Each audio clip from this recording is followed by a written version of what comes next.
అసలు నా పెళ్లి ఎలా జరిగిందో చెప్తే మీరు నమ్మరు, పైగా నవ్వుతారు. నవరుగా చెప్పే. మంగళసూత్రానికి 500, పూలదండలకు 40 రూపాయలు, పురోహితుడికి 100 రూపాయలు, ఆటోలో ఇంటికి రావడానికి 10 రూపాయలు, మొత్తం 650 రూపాయలు. షేక్ చినమౌలానా గారి నాదస్వరం, దేవస్థానంలో ఆశీర్వాదం. షేక్ చినమౌలానా సాహెబ్ గారు నాదస్వరం. ఎంత అయింది ఏమిటి? 30 రూపాయలు. అది ఆయనకి ఇచ్చినందుకు కాదు, క్యాసెట్ కొన్నందుకు.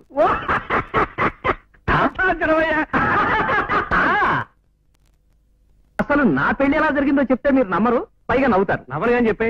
మంగళసూత్రానికి 500, పూలదండలకు 40 రూపాయలు, పురోహితుడికి 100 రూపాయలు, ఆటోలో ఇంటికి రావడానికి 10 రూపాయలు, మొత్తం 650 రూపాయలు. షేక్ చినమౌలానా గారి నాదస్వరం, దేవస్థానంలో ఆశీర్వాదం. షేక్ చినమౌలానా సాహెబ్ గారు నాదస్వరం. ఎంత అయింది ఏమిటి? 30 రూపాయలు. అది ఆయనకి ఇచ్చినందుకు కాదు, క్యాసెట్ కొన్నందుకు.